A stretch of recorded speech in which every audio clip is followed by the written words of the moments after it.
क्रमांक आपको नोट कर लेना है। बॉक्स के बाहर का भी और अंदर का भी दोनों सेम होना चाहिए और जिस बूथ के लिए मिली है उसका क्रमांक होना चाहिए। इसके अलावा आपको PU और CU दो मशीनें और मिलेंगी, यानी इलेक्ट्रॉनिक वोटिंग मशीन जिसमें PU और CU, उनके भी बॉक्स के बाहर का क्रमांक स्केच पेन से डला होगा, एड्रेस टैग पे डला होगा और अंदर का क्रमांक मिलान कर लेना है। साथ ही साथ आपको बहुत सारे टैग मिलते हैं। इन टैग में जैसे आप देख रहे होंगे ये स्पेशल टैग, ये एड्रेस टैग, स्पेशल टैग अभी मेरे पास सामने नहीं है, ये एड्रेस टैग है, ये पिंक सील है, ये स्ट्रिप सील है और ग्रीन स्ट्रिप सील भी रहती है, वो भी लगी हुई है, तो मैं अभी बता दूंगी। तो सबसे पहला कार्य है कि मशीन का नंबर, अंदर बाहर का सारी सील के नंबर, एक सील 4-4, 5-5 मिलती हैं, जैसे स्पेशल टैग, एड्रेस टैग, तो उनके नंबर सीरियल से अलग से एक डायरी में आपको नोट कर लेना है। साथ ही साथ आपको जो स्याही मिली हुई है उसको खोल के नहीं देखना है, केवल हिलाकर देख लेना है और उसके अंदर डंडी डली है या नहीं वो देख लेना है। फिर इसके अलावा जो निविदत मत पत्र मिलते हैं और कुछ फॉर्म मिलते हैं, परिणियत अपरिणियत लिफाफे मिलते हैं, सभी चीज़ का अच्छे से मिलान कर लेना है। एक सूची मिलती है, उस सूची से आप मिलान कर लेंगे कि जो सामग्री आपको दी गई है वो उसी बूथ की है या नहीं जहां आप चुनाव कराने जा रहे हैं, और सारी सामग्रियों के नंबर अच्छे से नोट कर लेंगे। क्योंकि कुछ ऐसी चीज़ें हो जाती हैं, जैसे जब हम CU के अंदर स्पेशल टैग लगा देते हैं और उसको सील करके बाहर एड्रेस टैग लगा देते हैं और शाम को जब हमको फॉर्म भरना होता है और हमको लिखना होता है कि हमने CU के अंदर कौन से नंबर का स्पेशल टैग लगाया है, तो वो तो अंदर सील हो चुका होता है। अगर हमारे पास उसका नंबर पहले से फीड होगा चारों का, तो उसमें से जो 3 बचे हैं उसको छोड़ के जो नहीं बचा है वो नंबर हम फॉर्म में भर देते हैं। तो ये सावधानी हमको रखना जरूरी है। तो ये तैयारी कब की थी? सामग्री मिलान के समय की, सामग्री मिलने के समय की। उसके बाद आप सभी लोगों को जो निर्धारित बस है उसमें बैठकर पूरी पार्टी को पूरे सामान के साथ अपने चुनाव स्थल पर जाना है। उस समय ये किसी को भी नहीं करना है कि 2 लोग पार्टी के बस में जा रहे हैं और 2 लोग कह रहे हैं कि मेरे घर के बगल का बूथ है या मेरे स्कूल के बगल का बूथ है, तो मैं मोटरसाइकिल से आ जाऊँगा। क्योंकि उस बस में आपकी अटेंडेंस होती है और अगर आप बस में नहीं हैं तो आप एब्सेंट माने जाएंगे। तो इस तरह जब आप अपने बूथ पर पहुंच जाते हैं तो पहुंचने पर आपको कोशिश करना है कि एजेंट से मुलाकात हो जाए, कोटवार से मुलाकात हो जाए वहाँ के। इससे क्या होगा, आप एक दिन पहले से उनको सूचित कर देंगे कि अगले दिन सुबह 7 बजे से लेकर के शाम के 6 बजे तक वोटिंग होना है और मॉक पोलिंग का समय 5:45 बजे है। क्योंकि मॉक पोलिंग में 1 घंटा नॉर्मल कंडीशन में लगता है और अगर कोई विपरीत परिस्थिति आ गई तो 15-20 मिनट ज़्यादा लग सकते हैं। तो आपको वहाँ के एजेंट को पहले से बता देना है कि आपको 5:45 बजे आ जाना है, उतने बजे आप नहीं भी आएंगे तो हम मॉक पोलिंग चालू कर देंगे। इस तरह और आपको एक दिन पहले ही 100 मीटर के का एरिया, 200 मीटर के एरिया देख लेना है और जितनी भी आपको चस्पा करने वाली जानकारी मिली है उसको अलग से रख लेना है और दूसरे दिन सुबह ही चस्पा करना है। जैसे आप बहुत सारी चीज़ें रहती हैं, 100 मीटर के दायरे वाली, 200 मीटर के दायरे वाली, गेट के पास लगने वाली अभ्यर्थियों की सूची, एजेंट को ये सूचित करना कि कल आपको समय पर आना है मॉक पोलिंग के लिए। तो ये सारी सूचियाँ जो हैं वो आपको दूसरे दिन सुबह ही चस्पा करना है, नहीं तो हो सकता है रात में कोई उसको फाड़ दे। अब इसके बाद सबसे पहला काम आपका सुबह सुबह, पहले तो एक दिन पहले जब आप पहुंच गए हैं तो बूथ आपको तैयार कर लेना है, क्योंकि दूसरे दिन सुबह टाइम नहीं मिलता है। और बूथ तैयार करते समय जो बैठक व्यवस्था है वो कमरे के अनुसार आप सेट करेंगे। वैसे आप जानते होंगे जिन्होंने चुनाव कराए हैं कि P1, P2 और उसके बाद अगर हम P3 को बिठा लें और इसके इस तरफ हम बूथ बना लें तो बहुत अच्छा रहता है। वो लोग एक दूसरे के पास रहते हैं और एक दूसरे से उनकी टोटल आदि का मिलान होता रहता है। और PO को ऐसे स्थान पर बैठना है दिखाई देता रहे कि वो अपने नियंत्रण में रखे कि सीमित मात्रा में लोग अंदर आए और बाहर अंदर की गतिविधि वो देखता रहे दोनों तरफ। साथ ही साथ P1 को कुछ कार्य एक दिन पहले करने होते हैं और P2 को भी करने होते हैं। P1 को क्या कार्य करना होता है? P1 को या तो एक बनी बनाई सूची मिल जाएगी, जैसा अभी विधानसभा चुनाव में मिली थी, जिसमें कागज में एक तरफ महिला एक तरफ पुरुष लिखा था और 1 से लेकर 200-300 तक अंक और इस तरफ भी 200-300 तक अंक। अगर वो सूची आपको नहीं मिल रही है तो P1 का ये कार्य है कि वो कागज को 2 भागों में डिवाइड कर ले, एक तरफ महिला एक तरफ पुरुष लिख ले और 1 2 3 करके पूरा कम से कम, अगर आपके बूथ में 800 वोटर हैं तो कम से कम 350 तक तो नंबर वो डालकर रखें। ये P1 का एक दिन पहले की तैयारी है। साथ ही साथ P2 की एक दिन पहले की तैयारी ये होती है कि उसको कम से कम 750, अगर आपके बूथ में 800 मतदाता हैं तो कम से कम 750 पर्ची वो तैयार करके रखें। उन पर्ची पर एक तरफ क्रमांक लिखा हो और एक तरफ हस्ताक्षर किए हुए हों। तो ये दोनों तैयारी ये P1 और P2 को करना है। PO और पार्टी को मिलकर अधिकांश फार्म एक दिन पहले भर लेना है। 3 तरफ से जो लिफाफे बंद हैं उन पर चपड़ा लगा लेना है। केवल मुख वाला भाग जो है वो खुला रहेगा तो उस पर चपड़ा लास्ट में लगेगा। तो अगर आपकी ये सारी तैयारियां पहले से होंगी तो आपको दूसरे दिन बहुत आसानी हो जाएगी। अब दूसरे दिन सुबह जिस दिन वोटिंग होना है उस दिन मॉक पोलिंग के समय आपको क्या क्या करना है? सबसे पहले जो आपका बूथ है उसके अंदर ही मॉक पोलिंग कराना है, क्योंकि इस मशीन को बार बार हिलाना नहीं है।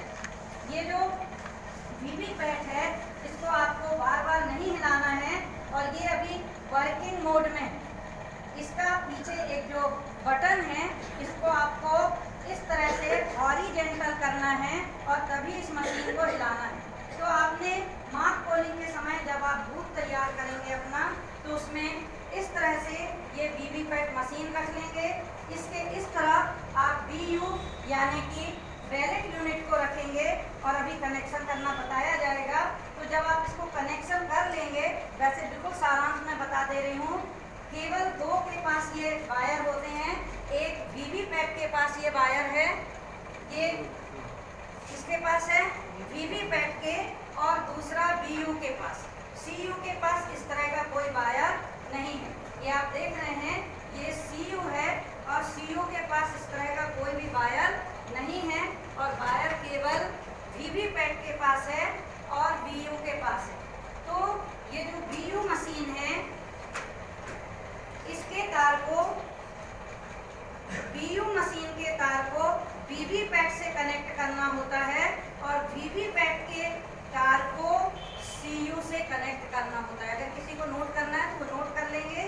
BU के तार को वीवीपैट से कनेक्ट करना होता है और वीवीपैट के तार को CU से कनेक्ट करना होता है। अब इस कार्य को करते समय जो सावधानियां रखना है वो ये है कि, फिर से बोल रही हूँ, वीवीपैट के तार, BU के तार को वीवीपैट से कनेक्ट करना है और वीवीपैट के तार को CU से कनेक्ट करना है। और जो सावधानी रखना है वो ये रखना है कि इसका वीवीपैट का ये जो पीछे का बटन है ये हॉरिजॉन्टल रखना है। पहले ये हॉरिजॉन्टल रहेगा, जब पूरा कनेक्शन हो जाएगा उसके बाद इसको एंटी क्लॉकवाइज घुमाते हुए वर्टिकल कर देंगे। वर्टिकल करने के बाद मशीन को बिल्कुल भी नहीं हिलाना है, क्योंकि इसके अंदर जो पेपर रोल लगा है उसकी पोजीशन अगर गलत हो जाएगी तो पर्ची कट के गिरना बंद हो जाएंगी। तो इस तरह से ये कनेक्शन हो गया। जब इसको हमने वर्टिकल कर दिया उसके बाद CU के अंदर जो बटन है वो ऑन की जाती है। अभी कनेक्शन इसका नहीं है पर हम केवल दिखा रहे हैं। ये बटन तभी ऑन करते हैं जब इसको वर्टिकल कर लिया हो। वीवीपैट को बटन को वर्टिकल करे बिना CU की बटन को ऑन करेंगे तो बाद में ये इसको नहीं लेगी। तो फिर से आपको बंद करना पड़ेगा, कनेक्शन निकालना पड़ेगा, दोबारा लगाना पड़ेगा और उसके बाद इसको ऑन करना पड़ेगा। तो फिर से सारांश में बिल्कुल BU को आपने वीवीपैट से कनेक्ट कर दिया, वीवीपैट को CU CU से कनेक्ट कर दिया, वीवीपैट को वर्टिकल कर लिया और उसके बाद आपने CU की बटन ऑन कर ली। अब CU के पास P3 बैठ जाएगा। CU के पास किसको बैठना है? P3 को। और क्योंकि अभी मार्क पोलिंग हो रही है, अभी P1 और P2 का काम नहीं है, इसलिए वहाँ पर कौन बैठेगा? P3।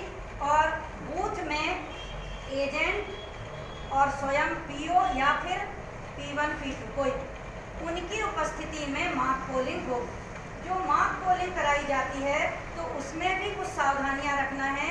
जैसे एक रफ पेज तैयार कर लेना है। उस रफ पेज में अगर इसमें मान लीजिए 16 कैंडिडेट हैं नोटा मिला, तो 1 से लेकर 16 तक नंबर डाल लेना है। उसके बाद जब मार्क पोलिंग कराना है तो 50 से कम वोट तो होने नहीं चाहिए। अगर 15 हैं तो 15 चौको 60 नोटा मिला।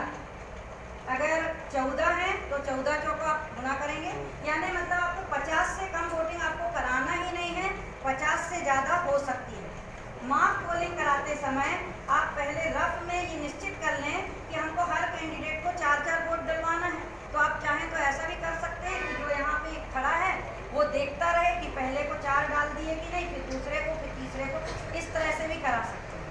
ये नहीं है कि पहला दूसरा तीसरा कोई क्रम वो जरूरी नहीं। तो आपने रफ में नोट कर लिया कि हमने फर्स्ट से लेकर 16 तक को 4-4-4-4 वोट डलवा दिए।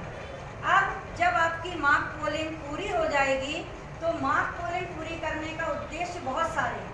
पहला, सारी बटन दबाई जा रही हैं तो ये चेक हो रहा है कि सारी बटन काम कर रही हैं कि नहीं। उस समय वीवीपैट में से सबसे शुरू में 7 पर्ची गिरेंगी, फिर जब आप जो जो वोट होगा उसकी पर्ची गिरेगी, वो भी वेरीफाई हो गया। साथ ही साथ आपको मार्क पोलिंग अपनी संतुष्टि के लिए नहीं करना है, एजेंट की संतुष्टि के लिए करना है। इसलिए जो एजेंट आते हैं उनको आपको शुरू में ये बॉक्स यहाँ का खोल के दिखा देना है। जो एजेंट आएंगे उनको आप ये बॉक्स खोलकर दिखा देंगे। ये बॉक्स खाली होना चाहिए। मार्क पोलिंग के समय ये कल का काम पड़ा हुआ है तो इसको अपन ने हटा दिया। ये जो इस तरफ बॉक्स बना है ये खाली होना चाहिए। तो जो आपके एजेंट हैं वो संतुष्ट हो जाएंगे कि यहाँ पर पहले से कोई वोट नहीं डले हुए हैं। साथ ही साथ आपकी जो CU मशीन है, ये CU मशीन में ये वाला सेक्शन रिजल्ट सेक्शन कहलाता है और रिजल्ट सेक्शन आपको CRC करा हुआ मिलता है। CRC करा हुआ मिलता है, इसलिए मार्क पोलिंग के समय आपको इसको CRC नहीं करना है। सीधा आपको यहाँ से बैलेट इशू करके या तो आप टोटल की बटन से दिखा देंगे कि अभी देखिए सबको 0-0 वोट पड़े हैं, यानी आपने एजेंट को 2 तरह से संतुष्ट कर दिया। पहला, बॉक्स में एक भी वोट नहीं है, दूसरा इस मशीन में 0-0 सारे कैंडिडेट को दिखा रहा। अब आपकी मार्क पोलिंग शुरू हुई तो यहाँ से बैलेट इशू किया जाएगा, इधर वोट डलवाए जाएंगे और लास्ट में जब वोटिंग पूरी हो जाएगी तो टोटल चेक करने के बाद इसकी क्लोज की बटन दबाई जाएगी। और अब आपको एजेंट को एक तरह से और संतुष्ट करना है। जब आपने यहाँ क्लोज की बटन दबा ली है उसके बाद आप फिर से बैलेट इशू करिए और फिर से वोट डालने के लिए कहिए। आप बताइए क्या वोटिंग होगी? नहीं होगी, क्योंकि क्लोज की बटन दब चुकी है। इस कारण तो आपने एजेंट को 3 तरह से संतुष्ट कर दिया कि पहले बॉक्स में एक भी स्लिप नहीं थी, दूसरा इस मशीन में सबको 0 वोट पड़े हुए थे और वोटिंग के बाद टोटल में इतने वोट दिखाई दे रहे हैं, क्लोज की बटन के बाद भी करके दिखा दिया। अब मार्क पोलिंग का रिजल्ट देखना। पहले तो आपको CRC करी हुई मिली थी, आपने क्लोज किया, क्लोज करने के बाद आपको मार्क पोलिंग का रिजल्ट देखना है। तो यहाँ पर आपको एक रिजल्ट की बटन दिखाई दे रही है। ये रिजल्ट की बटन जब आप दबाएंगे तो इस बटन को दबाने पर एक के बाद एक सारे कैंडिडेट के लिए बताने लगेगा। फर्स्ट कैंडिडेट को इतने वोट, अल्फा को इतने वोट, बीटा को इतने, गामा को इतने, अल्फा बीटा गामा, यानी वहाँ पे तो कैंडिडेट बताएगा, अभी अपने पास अल्फा बीटा गामा लगाना है। तो इस तरह से क्लोज की बटन दब चुकी है, रिजल्ट की बटन दब चुकी है। अब आप उस रिजल्ट को जो आपने रफ में बनाया था उससे भी मिला सकते हैं और साथ ही साथ आपने यहाँ से जो पूरी स्लिप निकाली है नीचे 7 पर्ची गिरेंगी और साथ ही साथ किसको कितना वोट गया वो पर्ची गिरेंगी। उन पर्चियों को आप निकाल कर अलग अलग छांट लेंगे, 7 पर्ची अलग, अल्फा को इतने वोट, बीटा को इतने वोट, गामा को इतने वोट, और उसको आप अपने रफ से और ये जो रिजल्ट बता रहा है इससे मिलान कर लेंगे। जब आप यहाँ रिजल्ट से मिलान कर लेंगे तो आप देखेंगे कि जितने वोट डाले गए थे उतने ही उसमें आएंगे, पर्ची उतनी ही होगी, उतना ही इसमें दिखाएगा। तो इस तरह से आपने पूरी तरह से एजेंट को संतुष्ट कर दिया और उसके बाद मार्क पोलिंग पूरी हो गई तो मार्क पोलिंग कंप्लीट होने का फॉर्म भरवाना है और उस फॉर्म में पीओ के भी हस्ताक्षर होंगे और एजेंट के भी हस्ताक्षर होंगे। मार्क पोलिंग में जितनी स्लिप निकली हैं उसके पीछे पीओ के हस्ताक्षर होंगे। सारी स्लिप को एक ब्लैक कलर के लिफाफे में रखा जाएगा और उस लिफाफे के ऊपर किस बूथ में आपने मार्क पोलिंग कराई, किस डेट में कराई, कितने बजे कराई, हस्ताक्षर, सारी जानकारी लिफाफे के ऊपर। फिर लिफाफे को एक प्लास्टिक के बॉक्स में, प्लास्टिक के बॉक्स के ऊपर भी सारी जानकारी कि ये किस बूथ का बॉक्स है और कितने बजे मार्क पोलिंग हुई, ये सारी जानकारी उस पर, और उसके ऊपर पिंक पेपर सील लगा दी जाएगी। और साथ ही साथ अब आपकी मशीन सीयू मशीन को क्लियर कर दिया जाएगा। तो आपको जो पहले तो आपको सीआरसी यानी क्लोज रिजल्ट क्लियर करी मिली थी, मार्क पोल के बाद आपने क्लोज किया, क्लोज के बाद तुरंत रिजल्ट मत देखिए, पहले क्या कर लीजिए, फिर से बैलेट इशू करके दिखा दीजिए कि अब वोटिंग नहीं हो रही है और उसके पश्चात आप रिजल्ट देखिए और लास्ट में क्लियर करिए। यहाँ एक बात मैं कहना चाहूँगी कि अनूपपुर में मशीन क्लियर नहीं की गई थी और वहाँ पे कुछ लोग शायद सस्पेंड हुए थे और ऐसा शहडोल में भी हुआ था 10 बूथ पर सर लोगों की कृपा से आप लोगों को बचा लिया। जब सर लोग वहाँ गणना करने गए तो वो सब अपना सेट वेट करके उसका ज़्यादा हल्ला ना मचाते हुए और उस कार्य को नहीं वो किया गया। परंतु अगर ऐसा कुछ होता है तो सर ने एक चीज़ और बताई है हमको कि जैसे गणना 11:30 बजे ख़त्म हो, लेकिन अगर कई लोगों ने क्लोज की बटन दबाई नहीं थी लास्ट में, उसकी बात बता रही हूँ, जब पूरी वोटिंग हो गई तब क्लोज की बटन दबाए बिना भी नहीं आना। तो कई लोग क्लोज की बटन दबाए बिना आ गए थे तो उसके लिए फिर अलग से अधिकारी आते हैं, वीडियोग्राफी होती है, तब सबके सामने जितने बजे वो बटन दबती है, क्योंकि ये मशीन टाइम नोट कर लेती है।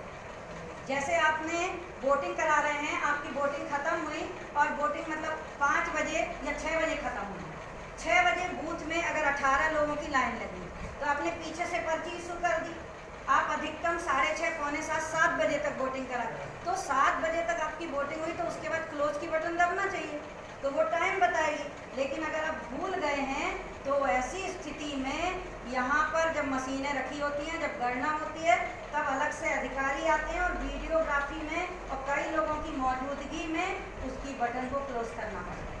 तो कोई भी ऐसी गलती नहीं करेगा और इस चीज़ का बिल्कुल ध्यान रखेगा कि ये जो मशीन है वो पहले तो सीआरसी करी हुई मिली है, इसलिए मार्क पोलिंग का टेस्ट नहीं करना है आपको। मार्क पोलिंग सीधा दूसरे दिन ही कराना है जब उसका नियत समय है, और मार्क पोलिंग के बाद सीआरसी कर लेना है और पूर्ण वोटिंग के बाद सिर्फ क्लोज करके लाना है, फिर सीआरसी करके मत ले आना। क्योंकि एक बार एक कह रहे थे सज्जन की हम जल्दबाजी में वोटिंग के बाद सीआरसी करना भूल गए, तो उस चीज़ को ध्यान, क्या होता है ना, ट्रेनिंग में इतनी बार सीआरसी बोला जाता है कि वो दिमाग में भर जाता है, तो कई लोग सोचते हैं कि वोटिंग के बाद भी सीआरसी करना।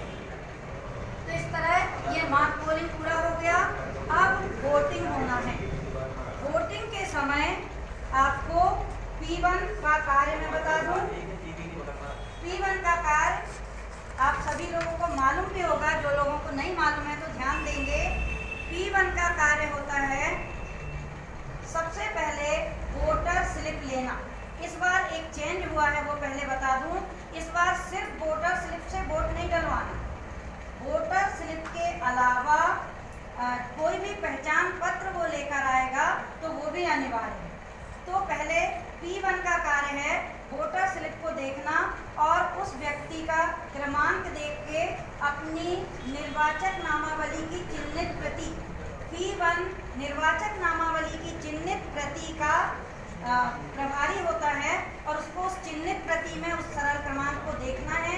देखने के बाद अगर पुरुष है तो उस तरह से तिरछी लाइन से काट देना है, और अगर महिला है तो काट के उसके अंक के आगे गोला भी लगा देना है, और अगर ट्रांसजेंडर है तो ऐसा तिरछी लाइन से काट के टिक का निशान लगा देना है। तो ये काम P1 का है। पहला काम, उसने उसकी वोटर स्लिप ली, फिर अपनी सूची में देखा, उस व्यक्ति के नाम को जोर से पुकारा ताकि एजेंट उसका नाम सुन लें, और उसके बाद ये इस तरह से कट कर दिया। और एक काम और, उसके पास जो सूची है उसमें अगर महिला वोट डालने आई है तो महिला को कट कर दिया, और पुरुष वोट डालने आया है तो पुरुष को कट कर दिया, वो जो सामान्य सूची है। और हर एक घंटे के बाद पुरुष का तो क्रॉस कर दिया, फिर महिला के लिए क्या करना है? पुरुष के लिए ऐसा तिरछा क्रॉस, महिला के लिए अंक के ऊपर गोला, क्रॉस प्लस गोला दोनों। ट्रांसजेंडर TG लिखना है। दूसरा बनाइएगा छोटा।